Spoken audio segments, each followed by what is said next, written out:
La musique résonnait dans la majestueuse salle de bal de l'Hôtel Real à Madrid. Les chandeliers de cristal projetaient des éclats sur le marbre poli, multipliant la lumière comme si chaque étincelle gardait un secret. Les rires des hommes d'affaires et de leurs familles emplissaient l'air, une symphonie de fierté, de richesse et d'apparence. Parmi eux, Vanessa Alvarez, fille du directeur d'une des compagnies les plus influentes d'Espagne, portait une robe rouge moulante et un sourire chargé d'arrogance. Ses yeux se posèrent sur un coin de la salle où un homme balayait en silence. « Regarde ça » murmura-t-elle assez fort pour qu'on l'entende. Le concierge croit qu'il a sa place ici. Peut-être devrait-il danser au lieu de balayer. Les éclats de rire se propagèrent comme un poison déguisé en amusement. L'homme, d'une trentaine d'années, grand mais discret dans son allure, s'appelait Ian Herrera. Son uniforme gris contrastait brutalement avec les costumes de créateurs et les bijoux étincelants. Il s'arrêta un instant, le balai à la main, sentant comme l'humiliation brûler dans sa poitrine. Vanessa avança de quelques pas, ses talons résonnant à chaque coup, comme s'ils marquaient un rythme de moquerie. « Je te propose quelque chose, » dit-elle avec une étincelle de défi dans les yeux. « Un duel de danse, à moins que, bien sûr, tu penses que tu es bien en dessous de nous. » La salle se remplit de murmures. Certains riaient de bon cœur, d'autres baissaient les yeux, mal à l'aise. Isen sentit que le temps s'arrêtait. On ne le ridiculisait pas seulement pour son travail, on le dépouillait de sa dignité devant des dizaines de regards. Il voulut fuir, se cacher, se transformer en ombre, mais quelque chose au fond de lui se réveilla. Imaginez qu'on vous montre du doigt en public, qu'on vous oblige à être le spectacle d'un caprice cruel. Ce fut l'instant de Ian, acculé, humilié, sans issue. Il serra la poignée du balai. Son instinct lui criait de faire demi-tour, mais les yeux de Vanessa le maintenaient cloué là. Toute la salle attendait. S'il refusait, on se souviendrait de lui comme du concierge lâche qui n'avait pas pu affronter la fille du directeur. « D'accord, » dit-il à voix basse, ferme, comme quelqu'un qui fait un pas dans le vide. Un silence chargé de surprise emplit la salle. Vanessa cligna des yeux, incrédule. Elle ne s'attendait pas à ce qu'il accepte. Le DJ, amusé par la tension, changea la musique pour un rythme vibrant. La basse marqua le tempo et Vanessa, avec un tour théâtral, commença à se mouvoir avec des pas étudiés. Sa danse était polie, répétée, faite pour attirer les regards. Les applaudissements commencèrent à l'accompagner. Isen restait immobile, le balai toujours à la main, les yeux baissés. Pendant un instant, il sembla qu'il se rétracterait. Vanessa se retourna avec emphase et lui lança un sourire moqueur. « Qu'est-ce qui se passe? Tu as peur ?» Quelque chose changea sur le visage de Ian. Il laissa le balai de côté, relâcha ses épaules, puis commença à bouger. Non pas maladroitement, non pas avec honte, mais avec un rythme fluide, viscéral, qui coupa l'air. Ses pas étaient fermes, pleins d'énergie, mais en même temps doux, élégants. Chaque mouvement racontait une histoire de lutte, de rêves cachés sous des années de silence. Le public, qui riait auparavant, resta muet. Puis, les murmures se transformèrent en exclamations. Vanessa hésita. Ses pas, si calculés, parurent vides face à l'authenticité brute de Ian. Le concierge que tous ignoraient dominait maintenant le centre de la salle. Puis, dans un geste que personne n'attendait, Isen tendit sa main vers Vanessa. La même main qui avait tenu un balai s'offrait maintenant à la jeune femme qui l'avait ridiculisée. Toute la salle retint son souffle. Cette décision allait au-delà d'une danse. C'était un défi, une invitation, un choix de ne plus se cacher. Vanessa vacilla. Ses doigts tremblaient, bien que son visage tentait de maintenir le masque d'arrogance. Finalement, presque malgré elle, elle tendit la main et effleura la sienne. Et dans ce frôlement léger mais chargé de tension, commença une histoire qui altérerait la vie des deux à jamais. L'air de la salle était chargé, lourd, comme si chaque respiration dépendait de ce contact entre deux mains. Vanessa Alvarez maintint la sienne sur celle de Ian à peine une seconde, mais cette seconde parut éternelle. Les regards du public se clouaient sur eux comme des couteaux. Ce n'était qu'un jeu, une blague cruelle, se répétait Vanessa, mais rien ne se passa comme elle l'espérait. Le concierge n'avait pas seulement accepté son défi, il avait réussi à ce que toute l'attention, qui avait toujours été la sienne, se détourne vers lui. « Dansons » demanda Isen d'une voix basse, ferme, sans trace de crainte. Vanessa força un sourire. Ne crois pas que cela signifie quelque chose, suis simplement mon rythme. Le DJ augmenta le volume et la musique emplit chaque recoin de la salle, mais quand ils commencèrent à bouger ensemble, la sécurité de Vanessa se brisa. Il ne dansait pas seulement, il la guidait. Ses pas étaient naturels, authentiques, comme si la musique le traversait et lui donnait vie. Vanessa, qui avait passé des années à répéter des routines parfaites, trébucha légèrement au premier tour. Les gens ne se moquèrent pas, au contraire, ils applaudirent, encourageant, acclamant l'homme que personne n'avait remarqué jusqu'à ce soir. Ian sentait chaque pas comme une libération.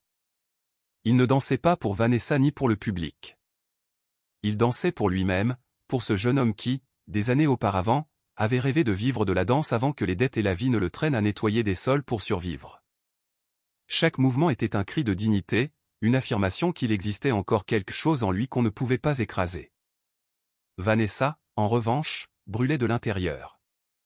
Toute sa vie, elle avait été la reine des regards, la choyée, celle que personne n'osait ridiculiser. Mais maintenant, devant tous, c'était elle qui paraissait petite, éclipsée par cet homme en uniforme gris. Quand la musique se termina, les applaudissements furent assourdissants. Izen baissa les yeux, inclina légèrement la tête et s'écarta, reprenant son ballet comme si rien ne s'était passé. Vanessa resta immobile, les joues rouges, le cœur battant à un rythme effréné. Parmi les applaudissements, Richard Alvarez, son père et directeur de l'entreprise, observait depuis la table principale. Il feignit d'applaudir, mais ses yeux étaient pleins de fureur. Plus tard, quand les invités se dispersaient vers le dîner de gala, Richard l'emmena à l'écart d'un geste brusque. « Peux-tu me dire ce que c'était que ça ?» Sa voix était basse, mais chargée d'autorité. « Je m'amusais juste », répondit Vanessa, encore bouleversée. « Amusais. Tu t'es exposé avec un concierge. As-tu idée de ce qu'on dira sur notre famille ?» Le ton glacial de son père la fit se ratatiner à l'intérieur. Vanessa baissa les yeux. Autant qu'elle essayait de paraître indépendante, elle restait prisonnière de l'approbation de son père. Pendant ce temps, Izen balayait tranquillement dans un coin, comme s'il n'avait pas été au centre de l'attention quelques minutes auparavant. Mais à l'intérieur, quelque chose en lui avait changé. Il n'avait pas demandé ce moment, il ne l'avait pas cherché, mais il avait senti une étincelle qui était éteinte depuis des années, l'étincelle de ce qu'il avait autrefois rêvé d'être. Cependant, il savait aussi quelle était la réalité. Il était un concierge, elle la fille d'un magnate. Leur monde ne devait pas se mélanger, ou du moins c'est ce qu'il croyait. Le lendemain matin, l'écho de ce qui s'était passé parcourut l'entreprise comme un incendie. Les employés murmuraient dans les couloirs, à la cafétéria, même devant les bureaux de direction. « Tu as vu comment il a ridiculisé la fille du patron ?» commentait l'un d'eux en riant. « Le concierge danse mieux que nous tous réunis. » Vanessa entendit quelques commentaires en passant dans le hall. Chaque mot était un poignard contre son orgueil. Elle marcha plus vite, feignant l'indifférence, mais à l'intérieur elle brûlait de rage et de honte. Cet après-midi-là, en sortant du bureau de son père, elle croisa Ian, qui lavait le marbre du couloir. Elle le regarda fixement. Elle aurait pu se contenter de passer son chemin, mais son orgueil blessé parla en premier. « Tu crois que les gens t'admirent maintenant, n'est-ce pas ?» lui lança-t-elle avec mépris. Izen se redressa lentement sans perdre son calme. « L'admiration ne me nourrit pas, mademoiselle Alvarez. Je fais juste mon travail. » Elle resta silencieuse, déconcertée. Il n'y avait pas d'excuse, pas de soumission, seulement la vérité.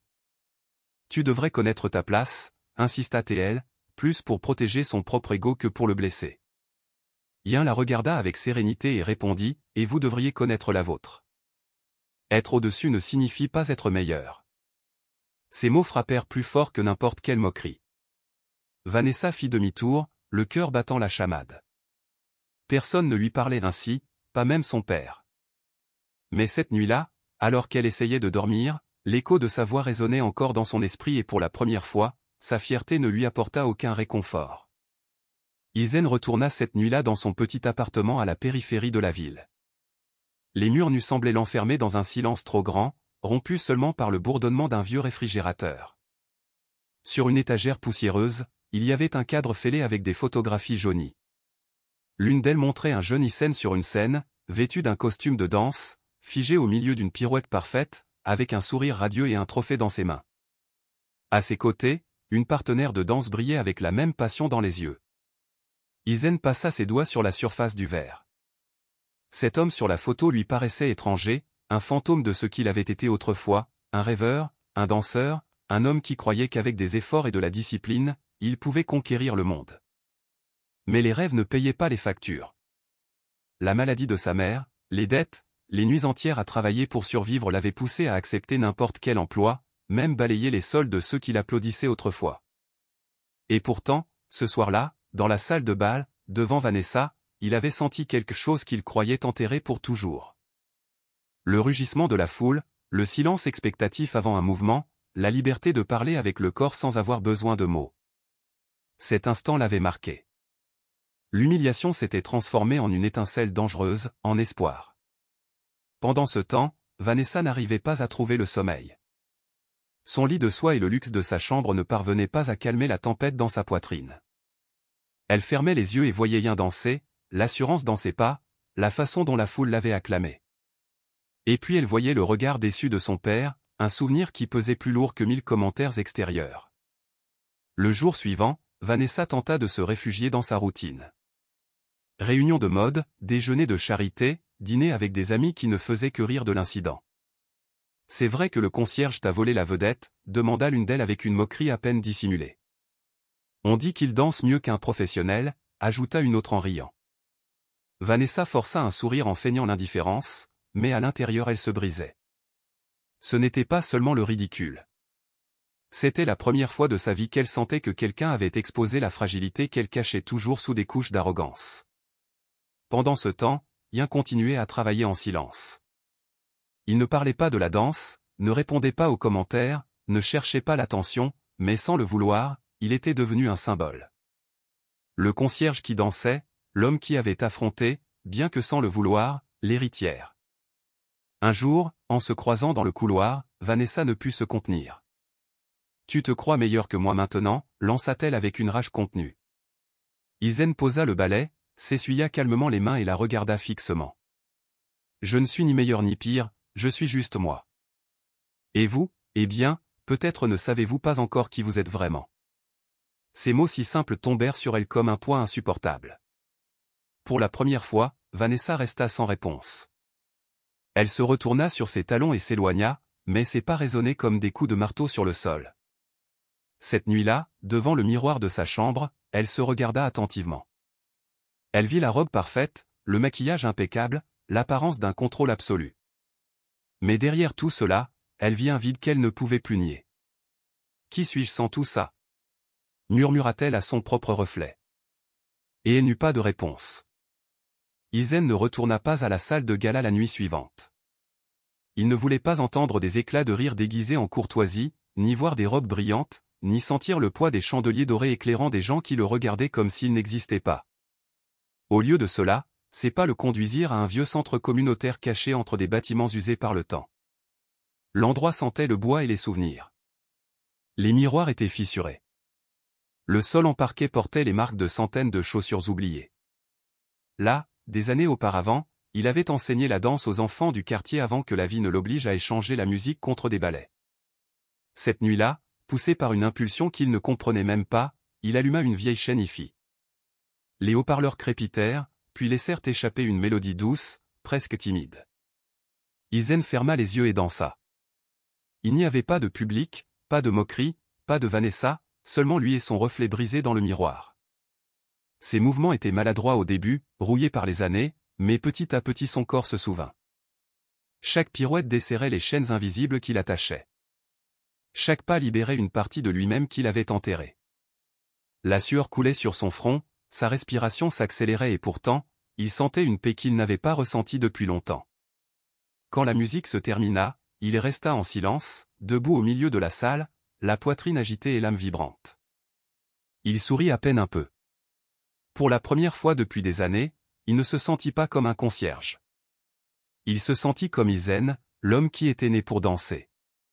Il revint la nuit suivante et la suivante, la routine de nettoyer les sols se mélangeait maintenant à ces heures secrètes où il récupérait des morceaux de son identité. Au troisième jour, il remarqua de petits visages à la porte du centre, des enfants du quartier qui l'observaient en silence.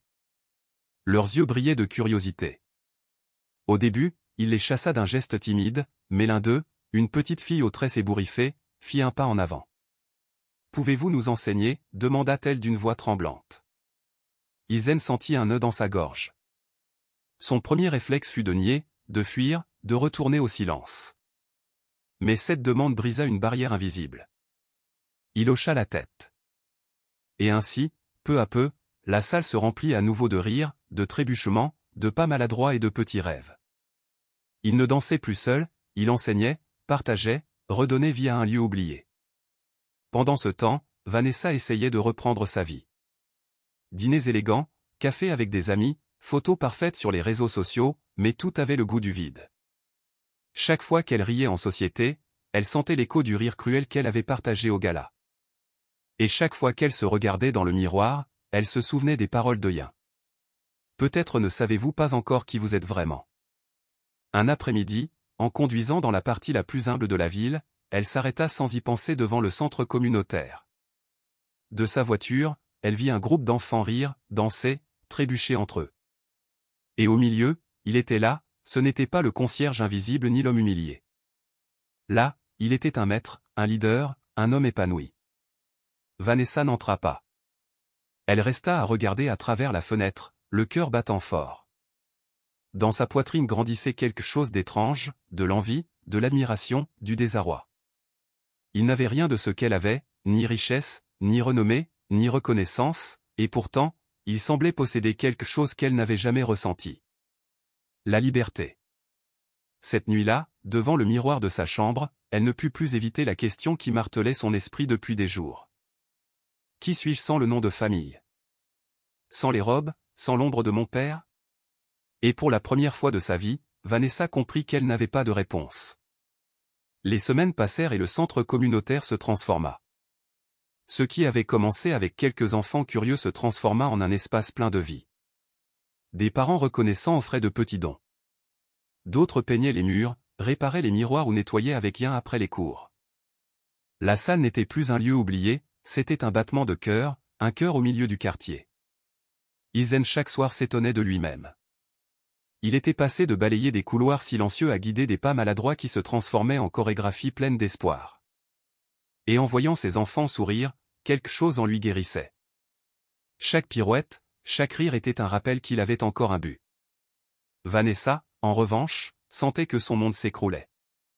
Les fêtes, le luxe, les sourires fins ne comblaient plus le vide. Ses amis continuaient à rire de l'incident du concierge danseur, mais elle ne pouvait plus rire. Elle se souvenait de son regard tranquille, de ses paroles sincères, de la dignité avec laquelle il avait tout supporté.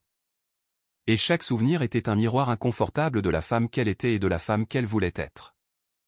Une nuit, incapable de supporter davantage, Vanessa se présenta au centre communautaire.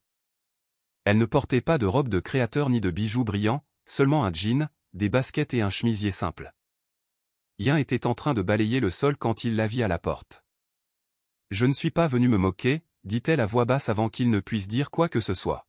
« Je suis venue demander pardon. » Izen laissa le balai appuyé contre le mur. Son regard était serein, mais dur. « Ce n'est pas à moi que tu dois pardonner.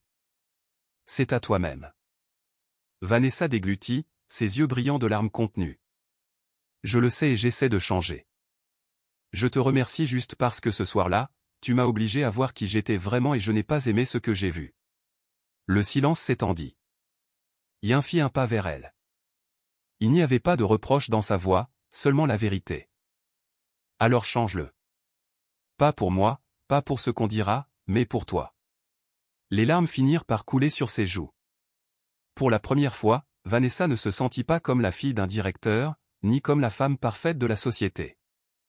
Elle se sentit vulnérable, nue devant un homme qui avait tout perdu et qui pourtant se tenait debout. Il tendit la même qu'il lui avait offerte autrefois dans une salle remplie de rires cruels. Cette fois, il n'y avait pas de public, pas de musique, pas de luxe, seulement deux personnes dans une salle vide éclairée par des lumières tamisées. Vanessa prit sa main sans hésiter. « Et maintenant, qu'est-ce qu'on fait » murmura-t-elle. Yin sourit à peine. « Maintenant on danse, mais pas pour eux, pour nous. » Et ainsi, dans cette petite salle communautaire, ils firent leurs premiers pas ensemble, pas parfaits, pas chorégraphiés, mais réels. Leurs mouvements étaient maladroits, ils riaient d'eux-mêmes, ils trébuchaient. Et pourtant, à chaque pas, à chaque geste, ils découvraient un nouveau rythme, un rythme fait d'humilité, de respect, de seconde chance. Pour Vanessa, ce moment fut la première fois où elle ne dansait pas pour impressionner ni pour être admirée. Elle dansait pour se sentir vivante. Pour rien, ce fut la première fois depuis des années où il ne dansait pas seul. Le monde là-bas était toujours cruel, exigeant, inégal. Mais cette nuit-là, sous les lumières éteintes du centre communautaire, rien d'autre n'avait d'importance. La seule chose réelle était la vérité écrite dans leurs pas, que même les blessures les plus profondes pouvaient se transformer en force et que parfois l'amour commençait dans les endroits les plus inattendus. L'applaudissement ne venait pas d'une foule, mais des battements de leur propre cœur. Et cette ovation fut suffisante pour recommencer.